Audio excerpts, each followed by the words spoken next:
Hello, and welcome to another episode of Teaching with Madly Learning. If you have been around for a while, you know that I am a big proponent of using inquiry-based instruction in your classroom, and especially using choice and voice. And I think that embedding more choice and getting the students to tell you what they want as being active contributors in your classroom is one of the best and most effective ways to increase engagement and really get your students to be invested in what you're doing in the classroom. So on tonight's episode, I want to talk about 5 ways that you can provide more voice and choice in your classroom in practical, easy to do ways. So thank you so much for joining me. My name is Patty and I'm a teacher here in Ontario, Canada. And every Monday night, we have a new video that comes out at 9 p.m. all about using inquiry-based instruction, differentiation, split grade teaching, and all things teaching and learning in the junior grades. And it's my hope that through these videos that we can fit it all together and help you to reduce some of your planning stress, make your classroom fun and engaging for both you and your students. So what are those 5 ways that you can increase choice and voice in your classroom? Well, let's first talk about what exactly choice and voice is. Research shows us that when students are invested in being able to choose how they're going to demonstrate their learning, choose how they're going to be approaching learning in their classroom, and actually having a say in what is happening in the classroom, that they are more invested in their learning and more deeper learning and understanding happens. Because the learning means that they are an active participant in constructing learning in the classroom, because it is their choices and their voices that are being heard. Now, this changes from a traditional teacher-centric classroom into a more student-focused classroom, one where things like differentiation and an open learning model is much more easily attainable. Now, all of these things can still happen even with COVID protocols. Just because the teacher happens to be standing at the front of the room for the majority of the day and your students are sitting in front of you, most likely in straight rows that are all separated by what might be equivalent to a meter or 2, doesn't mean that we cannot still use some of the same inquiry-based practices, including embedding more choice and voice in our classrooms. So I want to talk about my 5 ways that you can do this simply and easily, regardless of how your classroom is currently structured. So the first one, this one was very helpful to so many teachers when we were all put into lockdown and schools were closed and we were forced to be teaching online. And that's choice boards. Now, a choice board definitely is a way to increase voice and choice, but we want to make sure that our choice board simply just isn't a fun tic-tac-toe game, but that the activities that are on the choice board allow our students the choice of demonstrating a wide variety of skills and knowledge that allows us to assess their skills. So one of the things I like to do is say for you're assessing a reading response. That means that I've gone through the curriculum, the reading curriculum, and I'm pulling out the different expectations of things that students are required to do. Things like determining importance, asking questions, making connections, making inferences, analyzing and evaluating text, and determining points of view. Which means that the choice board that I'm selecting is going to have options for my students from each one of those categories. So regardless of what they choose, I'm able to assess a curriculum expectation directly tied to their choice. So it means that they're not simply just doing something because I want them to have some fun doing it. I mean, that's a good thing too, but it also means that they're choosing to demonstrate which task based on the activity that they've been assigned. So if we go back to that reading choice board example, it means that they can choose the text that they're reading, and then they can choose the choice of the type of question that they're going to respond to based on what it was that they themselves used. So if a book that they read, they used more making connections because they had a lot of background knowledge about that topic, then it is far more appropriate to get that student to ask questions. But if student B, for example, has no background knowledge of the topic of the text, then it doesn't make sense for them to be answering a making connections question. It would make much more sense if they were doing determining importance, asking questions, or inferencing. So it means that we can differentiate because the students are doing the choice making. It means that we are not necessarily differentiating. We're not creating different products or different assignments or different students, but we're allowing our students here to do some of the heavy lifting and choose the question that's most appropriate for them to answer based on the situation that they happen to find themselves in. Choice boards are great whether you're doing it for writing, math, science, and social studies. There's lots of different ways that you can use a choice board. Another option for a choice board is for things like science and social studies. If you're looking for your final project for, say, science and social studies, or really any project in any topic, allowing a choice board means that there's more than one way for students to demonstrate their consolidation of learning. So for projects, you don't have to give every student in your classroom the same project activity. So not every student needs to do a t-shirt design for their physical regions project. That can be one of the many choices that the students could choose to demonstrate their knowledge. You can look at different skills, such as making a PowerPoint presentation to show that they understand the different physical regions in the country.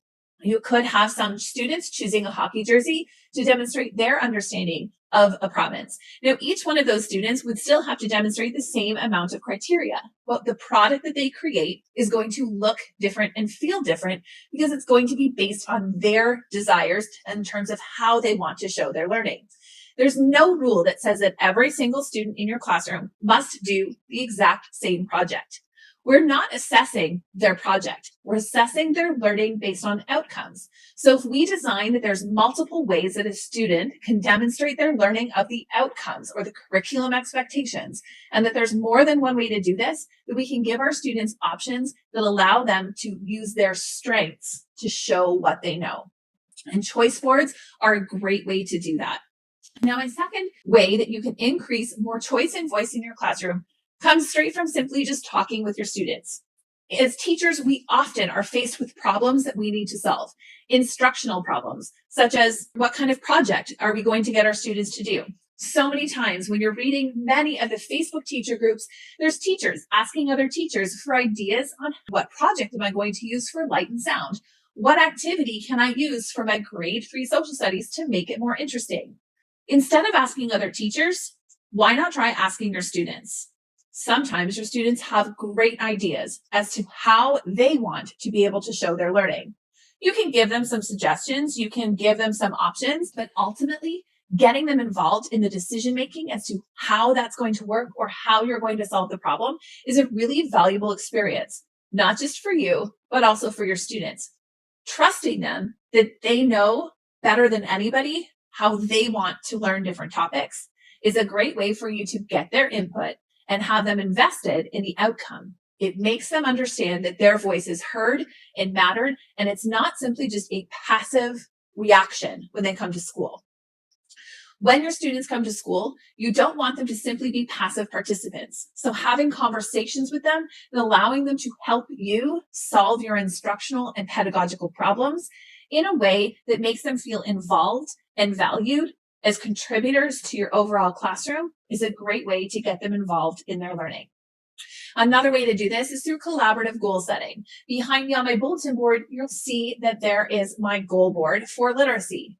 Students will make their own goals for what they need to work on next. So when providing feedback during a writing conference with my students, I will use this goal board to simply ask them what goal they think they should work on.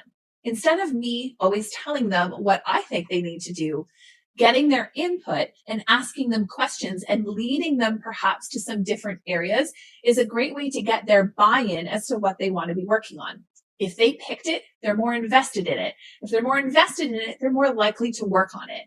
So having a goal board posted where students can see it, generally behind my guided reading table when we're allowed to have those, means that students can select those goals right from that board, and they're able to share those with me and get writing. Now, the goal board that you see behind me on my bulletin board is actually on a trifold board from Dollarama that I've pinned to my bulletin board. So this is movable and can be moved around your classroom and is accessible to multiple students. Even if you happen to be a teacher on the cart, you can move this to where the students are portably instead of always having the students need to come to you. The third way to increase voice and choice in your classroom is to start your lessons with a question or a problem that needs to be solved.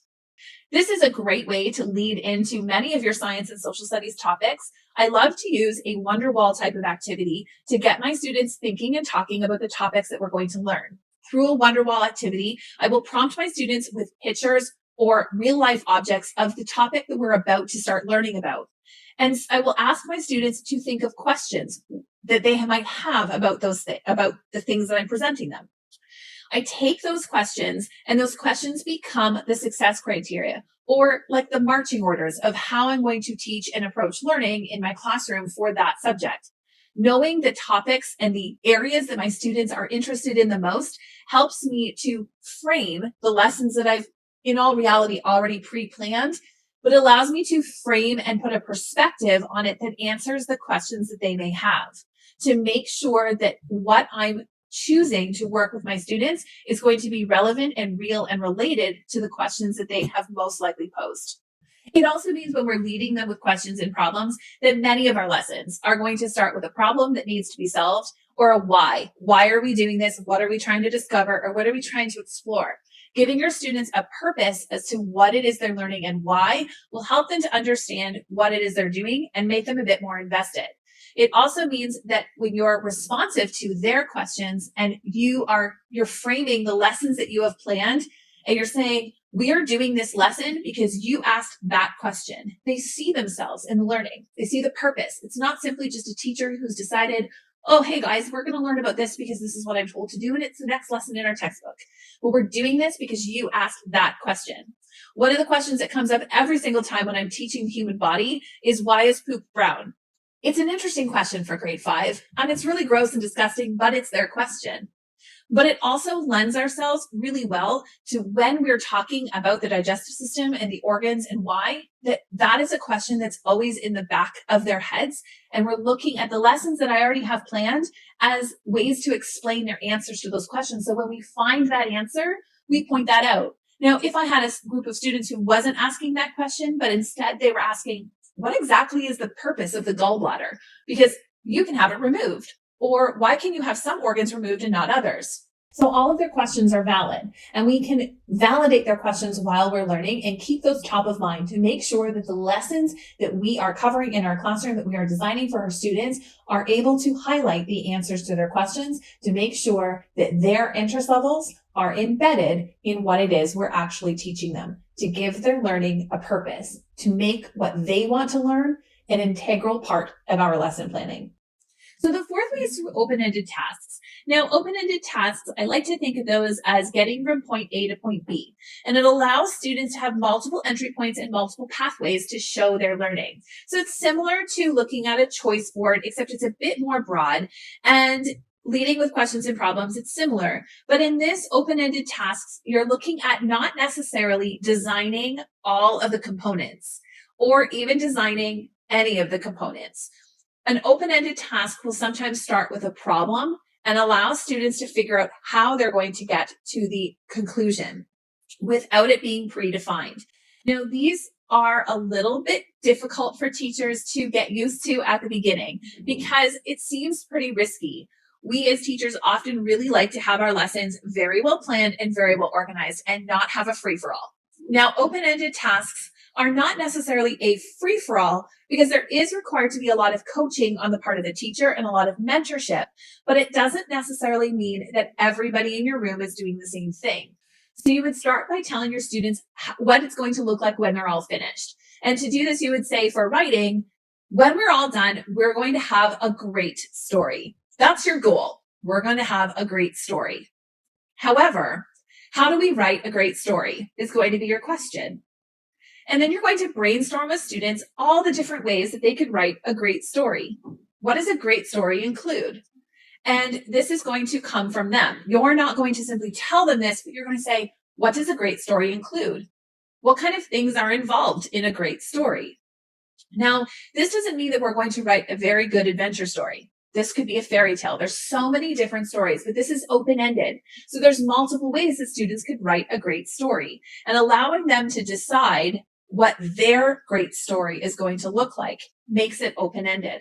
And a great story for one student might be different from a great story for another student. So there's multiple entry points because they're going to write a great story for them. And this is one of the ways that students will deepen their understanding of how they're going to get from point A to point B because they made the map. They're not simply just following somebody else's map, but they figured it out. They figured out through trial, through error, through experience, through mentorship, how they got to a great story.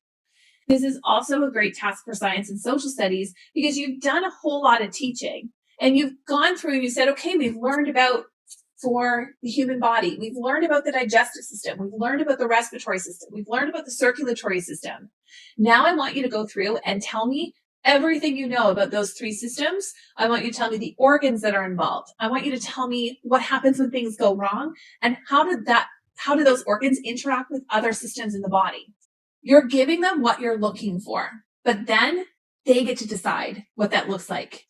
Is it going to be they're just going to write it? Are they going to tell you? Are they going to show you? Are they going to, it's theirs. It's open-ended. They get to decide how they're going to show you that they understand the organs within a system, what happens when they go wrong, and how they interact with other organ systems.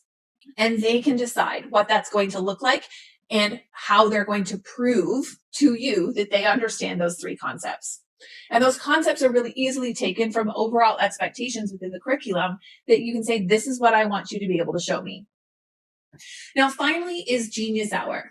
Except I'm not talking about the Genius Hour type projects that you do as an aside to your curriculum, but I'm talking about making your curriculum a Genius Hour and allowing your students some open exploration into a topic in which you're studying. So if you are studying flight in grade 6, who could your students be learning more about? What aspect of flight is something that they might be more interested in? What question do they want to explore the answer to?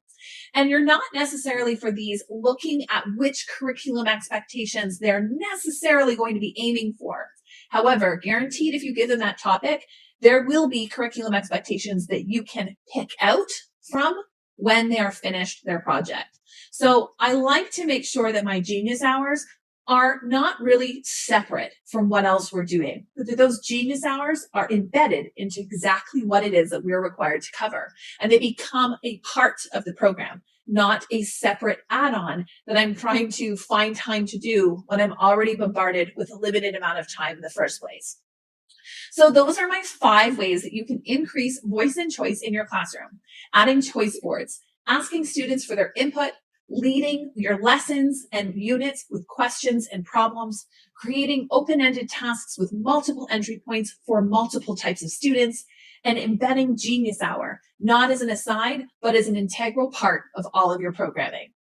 I want to thank you so much for joining me. And if you would like more information about how to put voice and choice in more activities in your classroom, or what that might look like in your actual prep and planning, please go to www.madlylearning.com/shop store to see all of my units for grade 4, 5, and some for grade 6 on embedding voice and choice into the activities that you're doing in your classroom.